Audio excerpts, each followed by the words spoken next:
구독, 좋아요를 눌러주시면 큰 힘이 되겠습니다. 감사합니다. 할렐루야. 오늘도 하나님의 빛으로 임하셔서 우리의 어두운 눈과 어두운 마음과 우리의 어두운 영과 정신과 오늘 어두운 한국을 말씀 가운데서 빛으로 나타나 주시기를 제 이름으로 간절히 기원하고 축원합니다.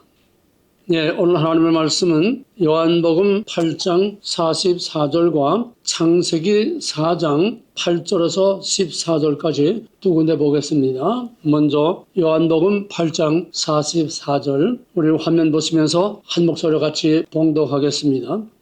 너희는 너희 아비 마귀에게서 났으니 너희 아비의 욕심을 너희도 행하고자 하느니라.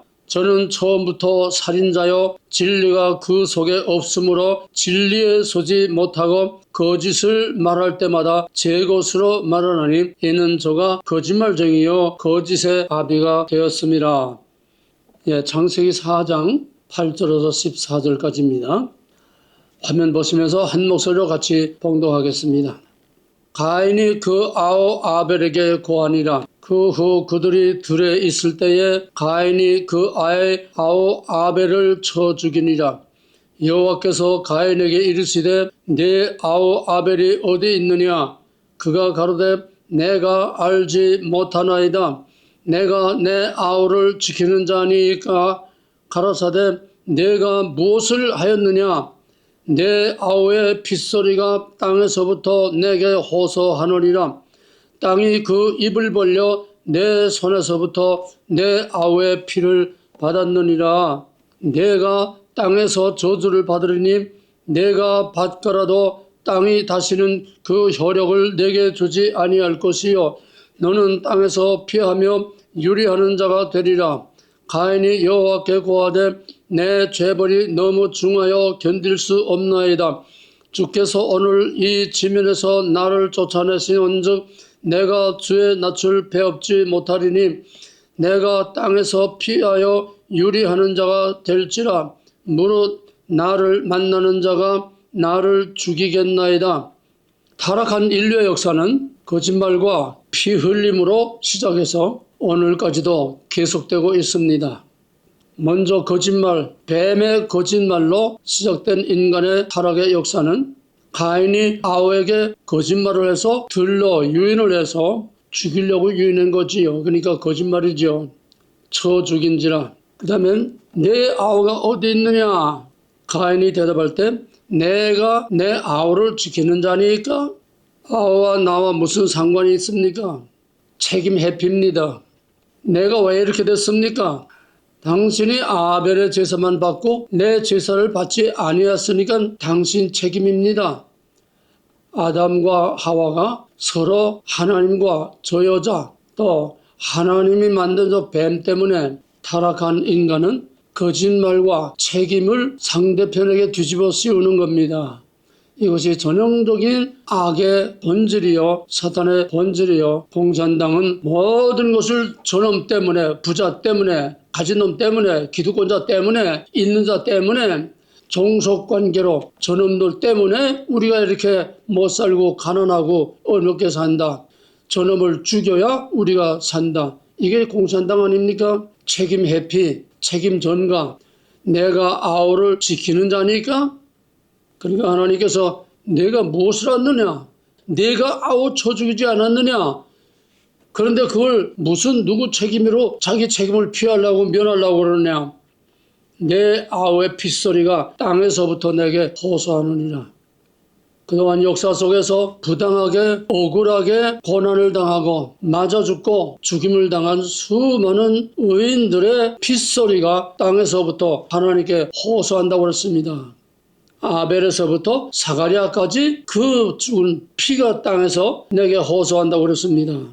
내 아우의 핏소리가 땅에서부터 호소하느니라. 오늘 한국은 그동안에 억울하게 옥에 갇히고 억울하게 누명을 쓰고 억울하게 명예로 죽고 인격적으로 죽고 정신적으로 심리적으로 죽고 육체적으로 죽고 병들고 얻어맞은 이런 억울한 사람들이 땅에서 호소하고 오늘 의를 위해서 목숨을 걸고 싸우는 자들이 땅에서 하나님께 희생의 그 값을 갚아달라고 호소하고 있습니다.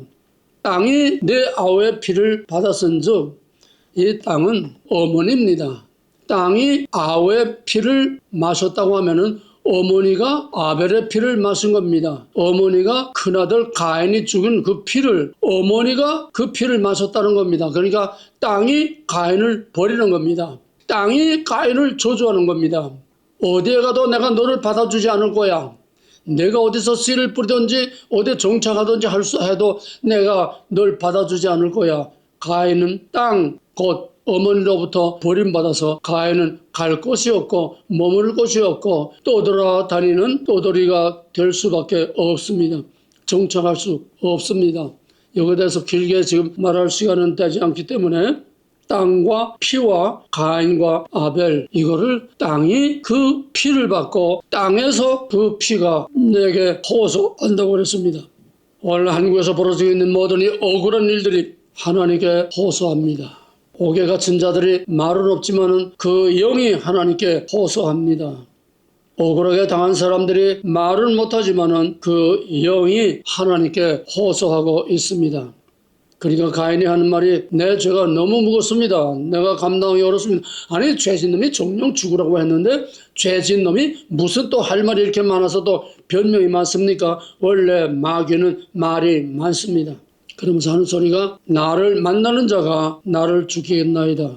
우리가 간단히 생각하면 그때 아벨과 가인 둘밖에 없는 것 같은데 나를 만나는 자가 누굽니까?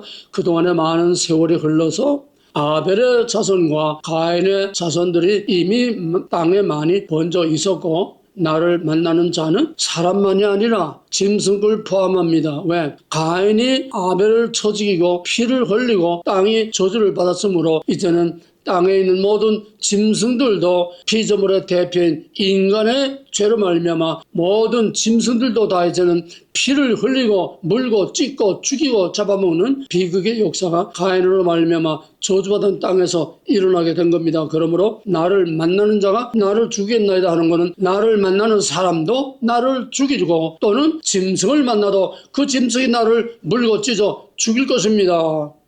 죽음에 대한 불안 공포, 자기 죄값은 전혀 생각하지 아니하고 전부 하나님에게 책임을 전가하고 오히려 죄가 무겁다고 하나님께 항변을 합니다. 땅에서 버림받은 것은 모든 인간과 짐승으로부터 버림받은 것을 의미합니다. 타락한 인간의 역사는 거짓말과 피 흘림으로 시작해서 오늘까지도 계속됩니다. 뱀의 거짓말로 우리 조상 아담과 하와가 하나님의 명령을 거역하고 죄를 지었습니다. 창세기 3장 15절에서 여자의 후손과 뱀의 후손인 가인과 아벨이 가인의 후손과 아벨의 후손인 약속이 있는 하나님의 백성들과 약속에서 제외된 모든 사탄의 이 종자들은 서로가 원수가 돼서 서로 싸우라.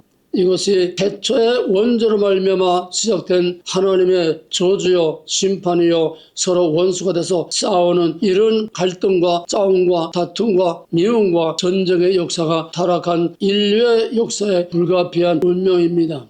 이건 하나님이 주신 벌입니다. 그런 과정에서 당하는 고통 자체가 벌입니다. 그리고 아까 말했지만은 아우를 거짓말로 들러 유인을 해서 그 다음에 쳐 죽였습니다. 뭡니까? 거짓말쟁이요. 사탄은 거짓말쟁이요. 뱀은 거짓말쟁이요.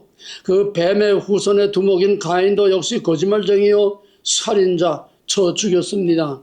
그리고 책임을 회피했습니다. 하나님이 아벨의 제사만 받은 것이 하나님이 나쁘지 내가 아벨 죽는 게 무슨 큰 죄입니까? 그래서 아우의 피가 하나님께 호소하고 땅에서 저주를 받고 버림받고 유리하는 자가 되고 자유로부터 버림받아서 말하자면 땅에서 저주받은 것은 설 곳이 없다고 하는 것은 중세로 말하면 파멸당한 것입니다. 누구의 보호도 어떤 법적인 보호도 받을 수 없습니다. 이것이 가톨릭에서는 파문이요. 이것이 가인에게서부터 시작된 하나님의 보호로부터 벗어나는 겁니다. 그럼에도 불구하고 하나님은 그 죽을 수밖에 없는 가인에게까지도 표를 주어서 죽지 않게 하셨습니다. 하나님의 의는 공의의 심판을 덮고도 남습니다. 우리의 죄와 심판을 덮고도 남습니다. 그러므로 가인은 100번 죽어도 마땅하지만은 하나님께서 그럼에도 불구하고 너를 죽이는 자는 7배나 더 벌을 받겠다고 하면서 죽지 않게 하는 보장의 표를 주셨습니다. 여기에 하나님의 의가 어떤 것인지 여기서 드러납니다. 죄의 값은 고통과 죽음에 대한 불안입니다. 범죄에는 반드시 불안이 따라옵니다. 아무리 악랄한 놈도 자기의 죽음에 대한 불안이 따라옵니다. 이재명이야말로 가장 죽음에 대한 불안과 공포를 가지고 있는 사람입니다. 왜? 그가 지은 죄가 너무나 많고 그가 남모르게 죽인 의문사, 남모르게 죽은 사람, 억울하게 죽은 사람들이 너무나 많습니다. 가인과 마찬가지로 가인의 후손인 이 이재명은 항상 죽음에 대한 불안을 말하고 있었다고 합니다. 그 증거가 방탄복을 입고 그것도 모자라서 방탄 유리까지 씌워놓고 유세를 했습니다. 이것이 이재명의 정체, 이재명 이코르 가인이라고 하는 죄의 정체를 보여주는 것입니다. 그거 가인이 아벨을 쳐 죽인 후 끝나는 것이 아니라 가인의 후손인 라멕이 대량 학살을 했습니다. 누굴 죽였을까요? 아벨의 후손들을 죽였겠지요. 모든 독재자들은 항상 그 독재를 위해서 죽인 많은 사람들로 인해서 또 독재를 인해서 누가 나를 또 반역하고 죽일까봐 항상 독재자는 죽음에 대한 불안을 가지고 있고 또 그 불안을 해소하기 위해서 죄가 죄를 낳고 악이 악을 낳고 죽음이 죽음을 낳는 것입니다. 그래서 독재자들은 항상 또 다른 사람들을 죄를 씌워서 죽입니다. 히틀러가 그랬고 스탈린이 그랬고 지금 북한도 중국도 마찬가지입니다. 공산당은 뱀입니다. 공산당은 사탄입니다. 공산당은 거짓말쟁이요 살인자입니다. 그래서 공산당의 상징은 피입니다. 붉은 색깔입니다. 공산당과 관계된 모든 것은 다 깃발이고 뭐고 다 전부 붉은색입니다. 왜? 공산당의 유일한 수단은 죽음입니다. 피입니다. 가인입니다. 의로운 자를 죽이는 겁니다. 하나님의 백성을 죽이는 겁니다. 모든 거치장스럽고 자기가 불편한 사람들 다 죽입니다. 누가 그랬습니까? 지금 나라를 다스리는 그 통치자가 자기에게 조금이라도 불리한 사람들은 다 죽입니다. 김정은이 수많은 사람을 죽였습니다. 그래서 공산주의는 피의 혁명인 독재자들은 거짓말과 사람을 죽이는 이것이 사탄의 본질이요 가인의 본질이요 그 뱀의 후손들의 DNA이고 본질입니다. 모택동은 7,800만 명을 죽였습니다. 스탈린은 2,300만 명을 죽였습니다. 히틀러는 600만 유태인을 포함해서 1,800만을 죽였습니다. 2차 대전을 일으키고 한국을 먹어버린 일본의 도조 히데키는 500만 명을 죽였습니다. 킬링필드, 캄보디아의 폴포트는 인구의 절반인 150만 명을 죽였습니다. 김일성은 연안파를 비롯한 자기의 적대 세력을 160만 명을 죽였습니다. 김정일이는 수많은 사람과 함께 기아로 300만 명을 죽였습니다. 또 김정은은 지식인 2,000명을 죽였습니다. 캄보디아의 폴포트는 안경 쓴 사람, 지식인이라고 인텔이라고 부르주아라고 안경 쓴 사람 무조건 죽였습니다. 또 공부 조금 한 사람 무조건 죽였습니다. 이 붉은 악마들은 조금이라도 뭔가 가지고 있는 사람들은 다 죽입니다. 그리고 김정은이는 340명을 박효포나 고사기관포로 가루를 만져서 죽였습니다.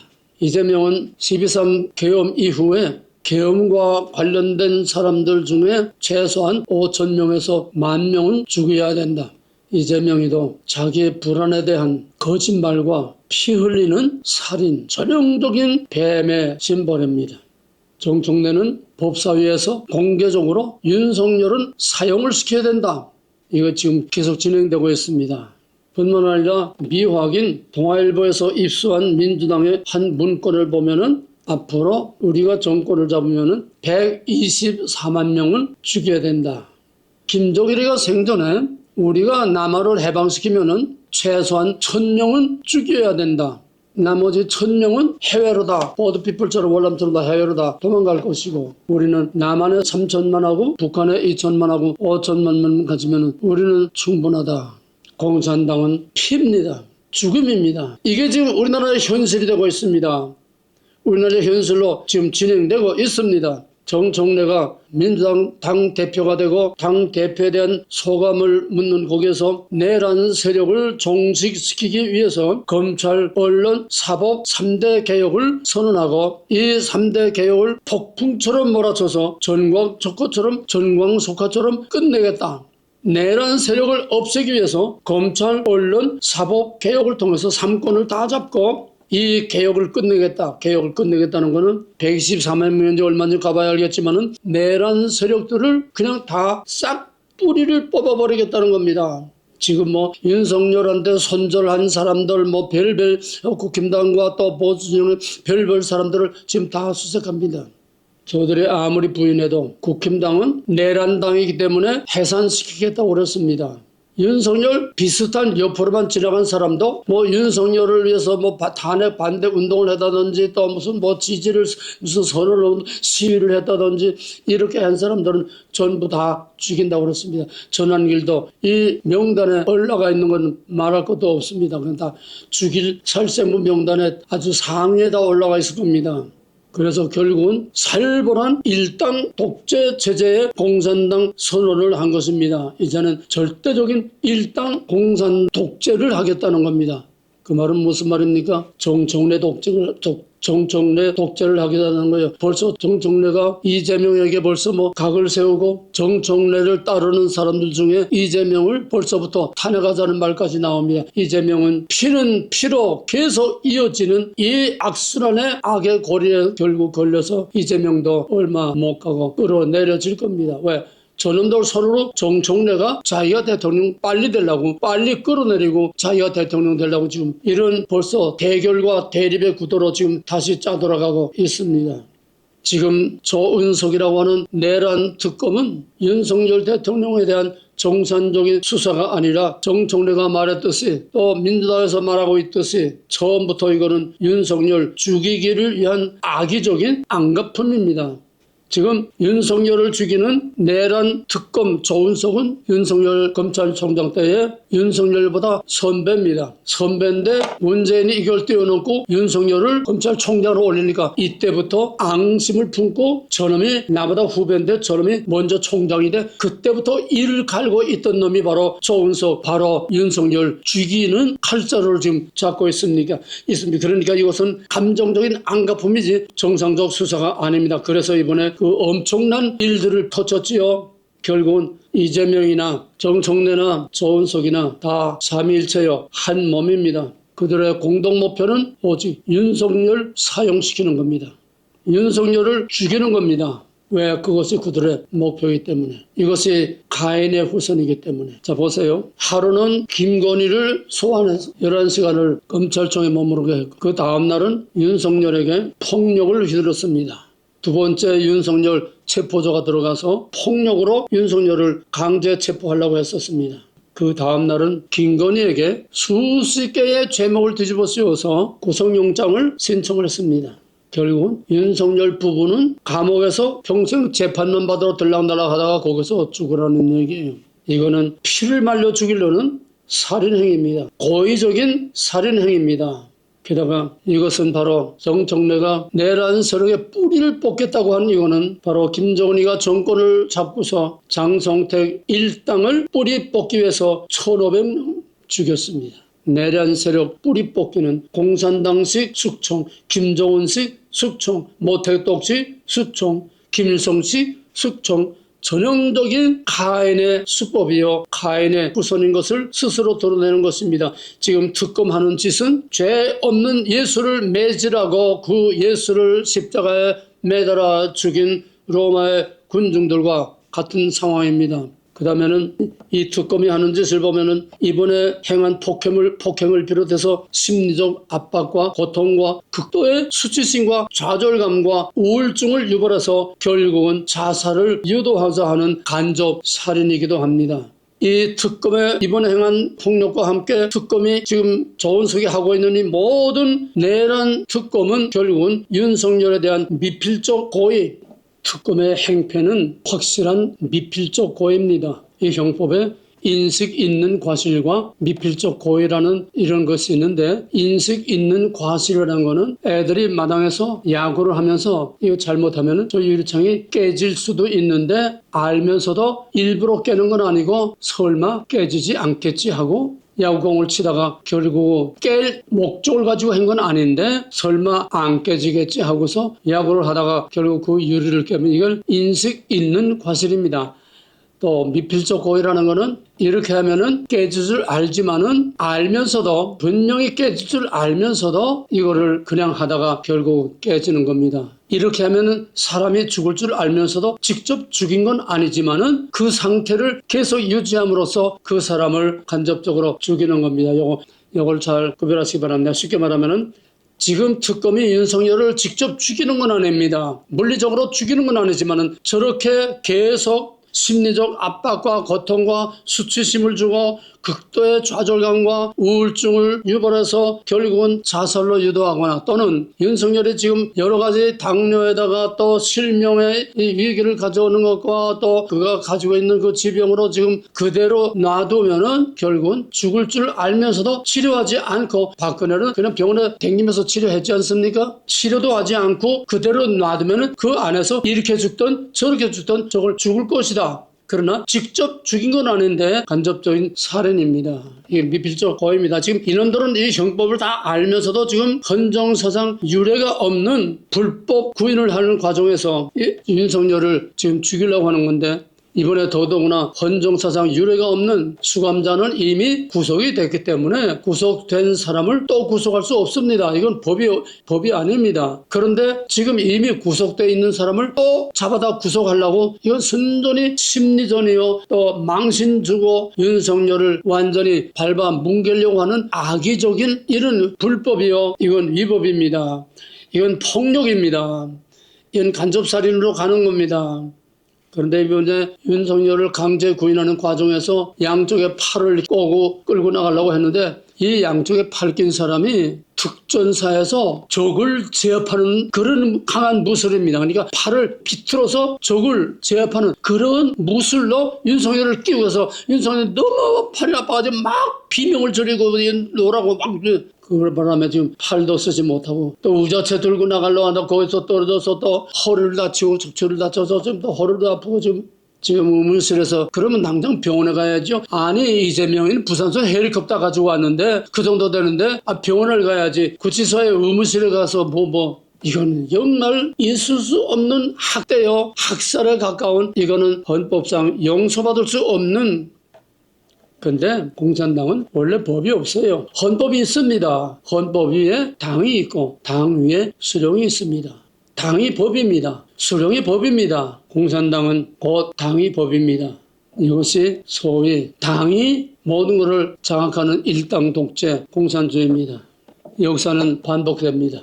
아벨 사건, 꼭 같은 제2의 아벨 예수를 죽인 예수 사건, 꼭 같은 제3의, 제4의, 제5의 아벨이라고 할 수 있는 윤석열을 지금 죽이려고 하는 이런 모든 것은 똑같은 모델입니다. 시대와 형태와 무대만 다를 뿐이지 본질과 원리는 똑같습니다. 왜?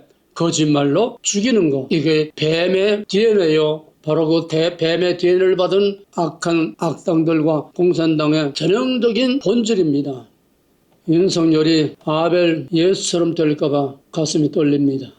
예수를 죽인 죄목이 뭡니까? 누가복음에서는 내란죄입니다. 반역과 내란죄입니다. 왜? 왕은 가이사 하나밖에 없는데 제가 유대인의 왕이라고 했어요. 또 가이사에게 세금을 바치지 말라고 그랬대요. 예수님이 가이사에게 세금 받지 말라고 그랬습니까? 동전 앞과 뒤를 보라. 그게 뭐가 있느냐? 가이사의 것은 가이사에 바치고 하나님의 것은 하나님의 바치고 언제 가이사에게 세금 바치지 말라. 이게 거짓말로 예수를 고발한 누가복음에 나오는 예수의 죄입니다. 소크라테스도 청년들을 부패하고 사회를 혼란시키는 바로 그런 내란죄로 소크라테스를 500명이 거짓 투표를 해가지고서 만장일치로 독배를 마시게 했습니다. 사탄의 본질은 똑같아요. 아벨 저주긴 가인이나 시대와 무대와 방법이 다를 뿐이지 똑같아요. 윤석열의 죄목도 예수님과 똑같은 내란죄입니다.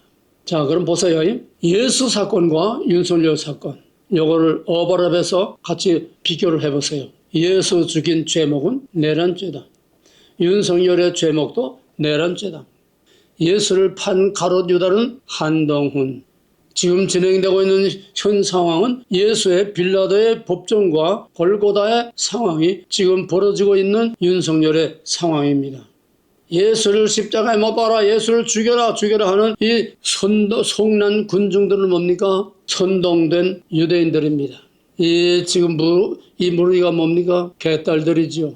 선동꾼은 누굽니까? 선동꾼은 거짓말로 사람들을 미혹해서 예수를 죽음으로 끌고 가는 거짓말쟁이 기득권 세력, 그때는 사두개파 제사장과 바리새인들이었지만은 지금은 정청래와 민주당이지. 선동꾼.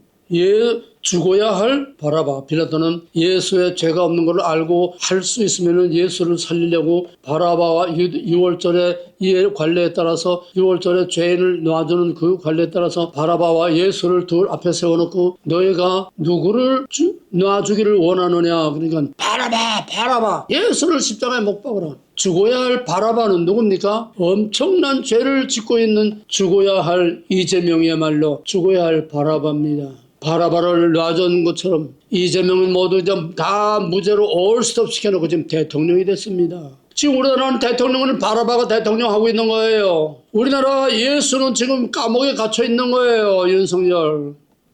똑같지 않습니까? 뭐가 달라요? 예수를 매질하고 끌고 가서 십자가에 못 박아 죽인 그 로마 병정들은 누굽니까? 특검이죠. 특검이 예수를 죽이는 로마 병정들입니다. 어쩌면 이렇게 똑같이 닮을 수 있습니까? 내가 무리해서 오지로 갖다 맞춥니까? 보세요. 예수 사건하고 윤석열 사건하고 똑같지 않습니까? 왜입니까? 똑같은 하나의 DNA를 받은 그 뱀의 후손들이 하고 있는 짓이기 때문에 꼭 같을 수밖에 없습니다. 이거는 지금 이 시대뿐만 아니라 북한에서 중국에서 그동안의 역사 속에서 얼마든지 꼭 같은 일이 계속 반복되어 왔습니다. 윤석열은 예수인가?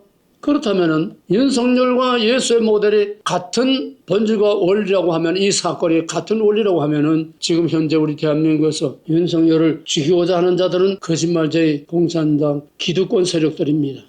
이런 판국에서 윤석열인 예수님처럼 대한민국을 구원하기 위한 희생양이 될 수도 있습니다. 예수님이 자기 백성을 죄에서 구원하기 위해서 십자가에 태어났고 십자가에 못 박여 죽은 것처럼 윤석열은 대한민국과 자유와 대한민국의 국민을 보호하고 지키기 위해서 12.3 계엄을 선포해서 자기 무덤을 파고 지금 들어가고 있는 겁니다. 놈들은 처음부터 윤석열을 죽이기로 작심하고 시작한 일입니다. 언제부터? 윤석열이 대통령 출마할 때부터, 대통령 되기도 전부터 윤석열 죽이기 구호를 외치면서 대통령이 되자마자부터 탄핵 얘기를 그때부터 했습니다. 처음부터 윤석열은 죽여야 할 대상 아벨이었습니다. 죽여야 할 대상 예수였습니다. 의인들은 악인들에게 있어서는 죽여야 할 대상입니다. 의인들의 피를 흘리는 건 다 아벨의 피입니다. 사력신, 종교적인 걸 떠나서 원리로 보면 사력신 아벨이죠. 오늘 한국에 그런 사력신이 몇 명이나 있을까요? 윤석열과 함께 목숨 걸고 죽으면 죽으리라 숨이 끊어지는 순간까지 자유를 외치고 대한민국을 바로 세우기 위해서 목숨을 내놓는 아벨과 같은 사력신 같은 이런 의인이 과연 몇 사람이나 있을까요? 왜 이들이 윤석열 죽이기에 혈안이 되어 있습니까? 가인이기 때문이에요. 가인의 후손들은 피를 보기를 좋아합니다. 피를 봐야 됩니다. 이게 공산당입니다. 하나님 앞에서 의인의 고난은 절대로 무의미하지 않습니다. 윤석열이 왜 이런 고난을 당하나? 윤석열이 무슨 죽을 죄를 졌습니까? 죽을 죄를 졌다면 바라바 이재명이죠.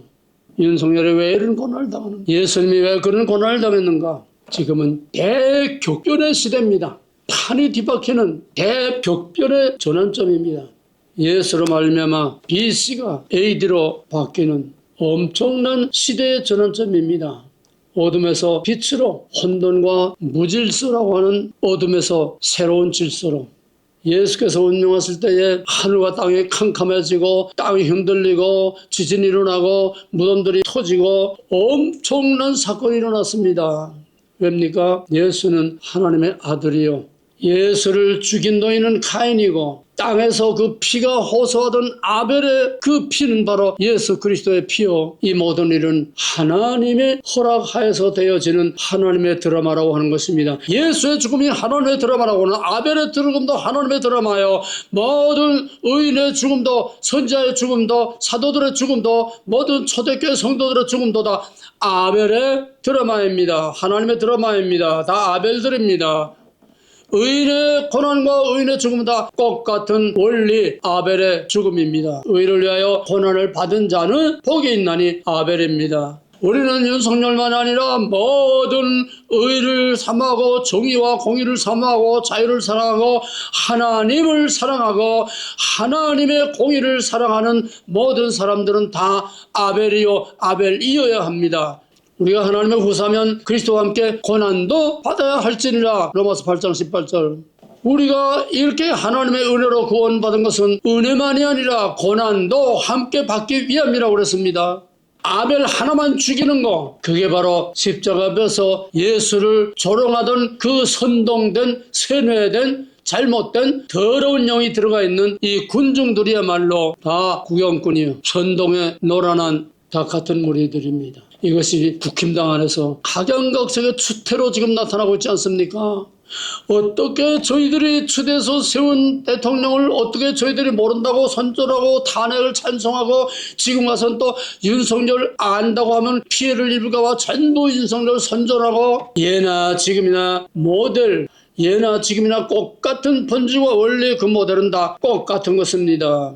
그리스도의 고난과 십자가로 옛 시대에서 새 시대로 옛 질서 율법에서 새 질서 은혜의 복음으로 무덤에서 부활로 사망에서 생명으로 오늘 우리나라 어둠에서 죄악에서 빛으로 새로운 시대로 전 세계가 지금 격동하면서 격렬한 변화를 가져오는 엄청난 전환점에 지금 지구가 몸살을 앓고 흔들리고 있습니다. 전 세계 모든 나라가 다 몸살을 앓고 흔들리고 있습니다. 왜? 지금까지 문명을 주도하던 유럽의 문명이 유럽의 주도권이 역사의 주도권을 잡고 있던 유럽 중심에서 아시아의 한국 중심으로 국제 질서가 B스에서 AD로 가는 것과 똑같이 옛 질서에서 새로운 질서로 앞으로 나타날 새 시대를 위해서 지금 큰 전환점에 이 격렬한 전환점에 있습니다.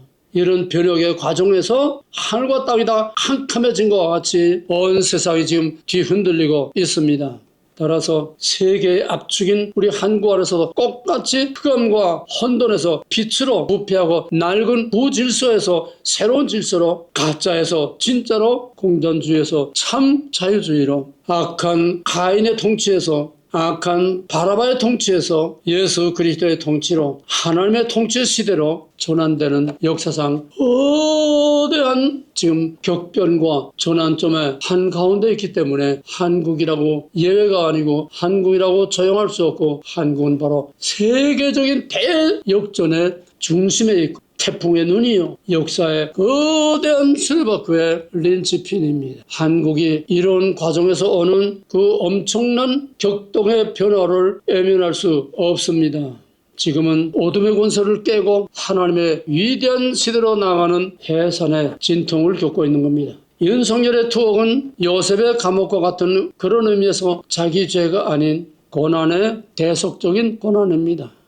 윤석열은 요셉과 같이 고난을 받음으로 어둠에서 빛으로 고난에서 영광의 자리로 오르고 요셉이 억울하게 죄 없이 감옥에 들어감으로 그 요셉의 고난을 통해서 어둠에서 빛으로 나왔을 뿐 아니라 최악에서 최선의 바로보다도 더 높은 지위에 올라가서 7년 대환란을 예비해서 그 백성과 자기 백성을 구원하는 이 어마어마한 역사의 한 드라마의 중심에서 바로 예수 그리스도의 모델 그대로입니다.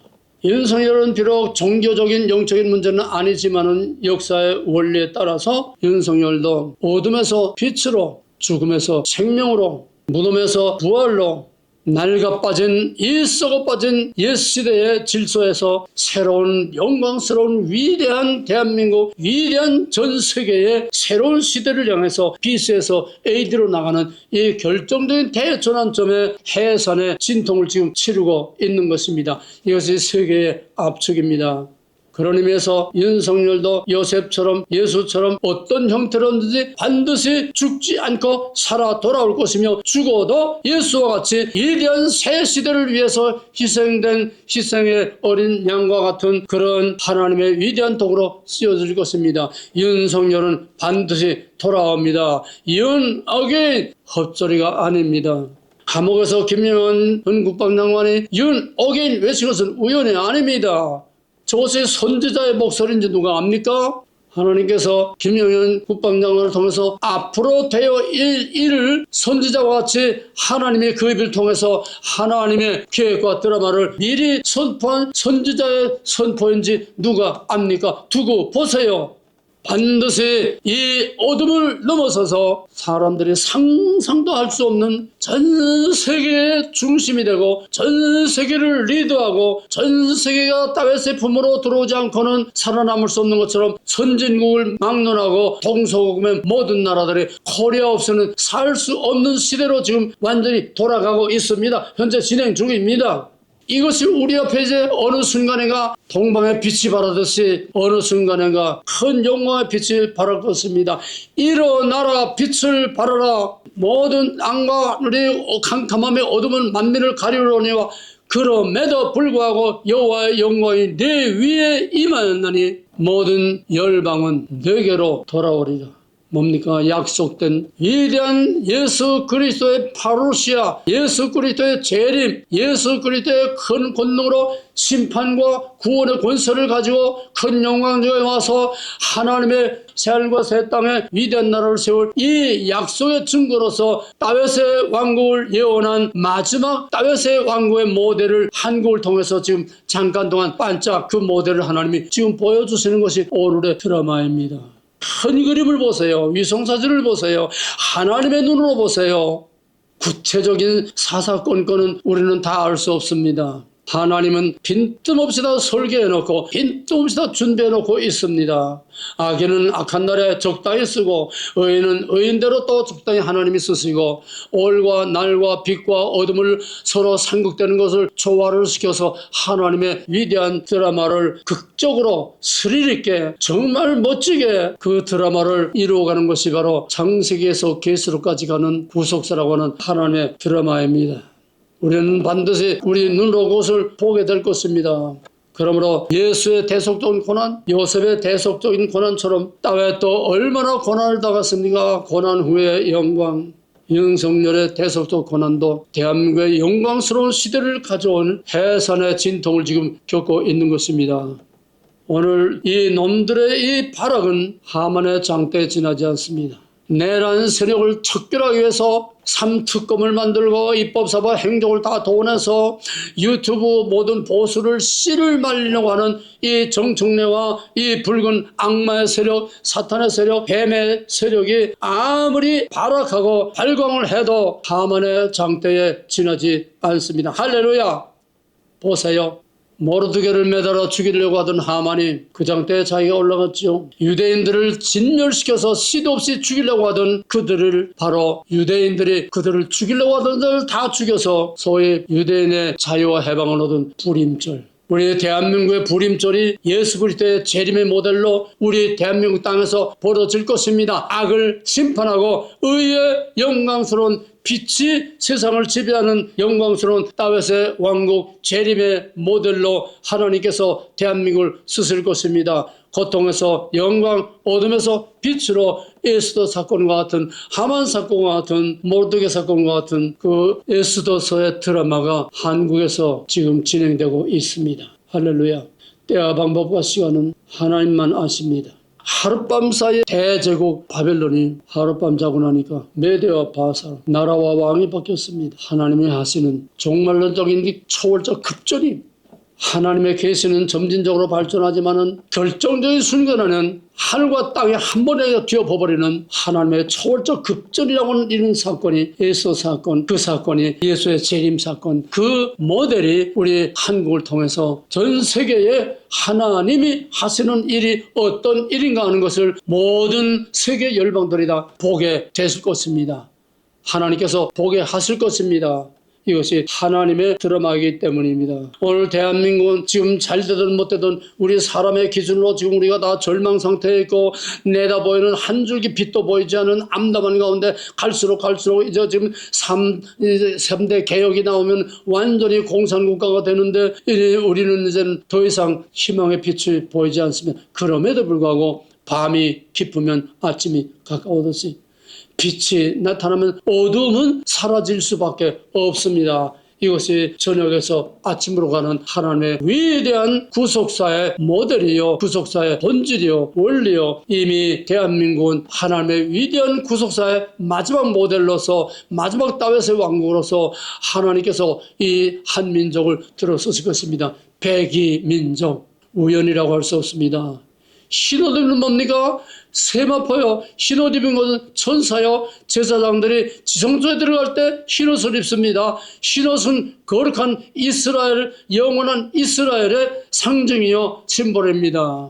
우연이 아닙니다. 배달민족도 동방의 빛이라는 뜻입니다. 우연은 없습니다. 하나님이 한민족을 마지막 때의 이스라엘로, 마지막 때의 다윗의 왕국으로, 마지막 때의 메시아의 영광과 메시아의 심판과 메시아의 구원을 보여주는 이 마지막 드라마로 쓰기 위해서 이 한민족을 창세적 예정하시고 때가 이를 때에 오늘 불러서 쓰시는 것입니다. 누구도 막을 수 없습니다. 누가 감히 하나님의 하시는 큰 일을 막을 수 있습니까? 손바닥으로 태양을 가릴 수 없습니다. 불의와 악과 어둠이 하나님의 큰 영광의 빛을 가릴 수 없습니다. 가인이 아무리 성을 쌓아도 가인이 스스로 자기를 지킬 수 없습니다. 도시 문화, 축성 문화, 이 벽돌 문화, 바벨탑을 쌓은 문화 하루아침에 다 무너집니다. 무너졌다 큰 성 바벨론이요. 우리는 거대한 하나님의 구속사의 마지막을 압축된 우리 대한민국을 통해서 벌어지는 하나님의 압축된 드라마에서 우리는 위대한 하나님의 구속사 창세기에서 계시록까지 우리 주 예수 그리스도 오시는 그 영광의 영원한 하나님의 왕국을 바라보는 마지막 모델로 우리가 사용되고 있다는, 우리는 역사의 중심에 있습니다. 하나님의 구속사의 중심이 있습니다. 하나님은 미국도 아니고 러시아도 아니고 중국도 아니고 유럽도 아니고 독일도 아니고 프랑스도 아니고 하나님은 오직 아벨만 관심을 가지고 있듯이 하나님은 지금 코리아에만 관심을 가지고 집중하고 있고 전 세계의 관심을 전부 코리아를 지금 전부 다 집중시키고 있는 것입니다. 할렐루야. 조금이라도 역사를 아는 사람, 조금이라도 세상 돌아가는 것을 볼 수 있는 눈을 가진 사람이라면 한마디로 거부할 수 없을 것입니다. 나는 절대로 말을 지어내는 거짓말쟁이 아닙니다. 나는 사기꾼이 아닙니다. 나는 가짜 예언자도 아닙니다. 나는 성경이라는 렌즈를 통해서 하나님의 드라마를 보는 하나님의 성령의 감동으로 하나님의 모든 뜻을 이 세상에 지금 알리는 마지막 사명을 가지고 있습니다. 아모스 1장 3절에서 여호와께서 자기 종 선지자에게 알리지 않고는 결코 행함이 없다고 한다. 오늘 선지자는 없습니다. 그러나 선지자적인 기능을 하는 하나님의 종들은 있습니다. 나만이 아니라 하나님은 나와 같이 하나님께서 마지막 때를 위해서, 마지막 나팔 소리를 위해서 하나님은 여러 가지 모양으로 하나님께서 마지막 드라마를 지금 말하고 있습니다. 저명한 학자를 비롯해서 여러 각양각색의 여러 사람들을 통해서 선지자의 외침과 같이 결국은 표현과 모든 건 다르지만은 결국 원리는 위대한 하나님의 역사가, 하나님의 세계가 이루어질 것이라고 하는 것을 이구동성으로 말하고 있습니다. 예수를 죽인 그 군중들처럼 예수를 조롱하고 멸시하고 네가 하나님의 아들이면 거기서 내려오라, 온갖 와이당을 다 해가면서 예수를 조롱하며 구경하던 구경꾼들은 다 쓰레기로 나갑니다. 죽으면 죽으리라. 끝까지 하나님의 진리와 진실과 정의와 자유와 하나님의 본과 하나님의 절대 주권과 약속을 믿고 가는, 끝까지 이기는 자, 끝까지 싸우는 자, 끝까지 견디는 자만이 영광스러운 메시아 예수 그리스도의 하나님의 왕국의 보좌 앞에 둘러앉게 되는 것입니다. 계시록 20장 4절에서는 보좌에 둘러앉은 자들이 있는데 이건 누굽니까? 끝까지 이긴 거룩한 하나님의 백성들입니다. 마지막 결론, 중요한 것은 국민이 깨어나야 됩니다. 예수 죽이는데 줄줄 따라다니는 조롱이나 하던 그 구경꾼과 같은 이런 정신 나간 좀비들, 사탄의 영에다 놀아나고 춤추고 있는 이런 좀비들, 오늘 국힘당이고 야당이고 여당이고 모든 중간에 어정쩡한 전체에 관심도 없는 이 모든 쓰레기 같은 것들이 정신을 깨고 일어나야 됩니다. 하나님의 기회를 줘도 우리 국민이 정신을 깨서 이걸 붙잡고 이걸 지켜나가지 못하면은 어쩔 수 없습니다. 우리도 같은 쓰레기로 나갈 수밖에 없습니다. 지금은 처음이자 마지막 기회입니다. 대한민국 역사에서 처음이자 마지막 기회입니다. 앞으로 더 이상 기회가 없습니다. 이게 우리의 믿음, 우리의 정의, 우리의 양심, 우리의 올바른 정체성을 테스트하는 처음이자 마지막 기회입니다. 모든 일은 다 하나님이 하십니다. 하나님의 역사에 우연은 없습니다. 하나님이 하시는 일을 그 누구도 무엇으로도 막을 수 없습니다. 하나님이 뜻하신 일은 반드시 이루어집니다. 뜻이 하늘에서 이룬 것 같이 오늘 대한민국에서 하나님의 뜻이 이루어지기를, 하나님이 트럼프를 쓰든지 어떤 방법, 어떤 수단을 쓰든지 우리는 거기에 관심이 알 거 없어요. 문제는 하나님이 하십니다. 하나님을 믿으라. 내가 믿으면 영광을 보라 하지 아니하였느냐. 하나님의 위대한 드라마를 이루고 계시는 드라마 작가이신 하나님의 위대한 드라마의 큰 그림을 보면서 하나님의 뜻이 이루어지기 위해서 정신을 차리고 깨어 근신하면서 우리 국민을 계몽시키고 계엄령으로 계몽시키고 악한 지금 이재명 정권을 통해서 계몽시키고 악을 통해서 계몽시키고 의를 통해서 계몽시키고 이 국민이 이 모든 한악과 이 모든 빛과 어둠의 이 모든 혼란을 통해서 국민이 깨어나서 제정신을 가지고 하나님이 주시는 유일무이한 마지막 기회를 잡고 위대한 대한민국을 다시 회복할 수 있는, 하나님의 영광을 온 세계에 비출 수 있는 하나님의 거룩한 영광스러운 대한민국, 영광스러운 우리 한민족이 되어지기를 주님으로 간절히 축원합니다. 할렐루야. 이제는 하늘과 땅의 권세를 가지고 모든 불의와 악을 다 심판하고 영원한 불못에 던지고 끝까지 믿음으로 하나님의 약속을 믿고 하나님의 약속대로 끝까지 참고 견딘 자들에게 영원한 하늘의 영광을 주시기 위해서 다시 오실 우리 주 예수 그리스도의 원하신 은혜와 이 큰 드라마 속에 대한민국을 마지막 린치핀으로 마지막 역사의 핵심 포인트로 찍어주셔서 대한민국을 통하여 영광 받으시기를 원하는 하나님 아버지의 극진하신 사랑과 이 모든 진행 과정 절차를 일일이 간섭하시고 일일이 주관하시고 일일이 하나님의 통치권을 행사하시는 성령의 감화감동 역사하시는 은혜가 윤석열과 트럼프와 하나님의 자유를 갈망하고 고대하며 부르짖고 기도하는 모든 거룩한 하나님의 무리들 백성들 위에 이제로부터 영원토록 함께 있을지어다. 아멘.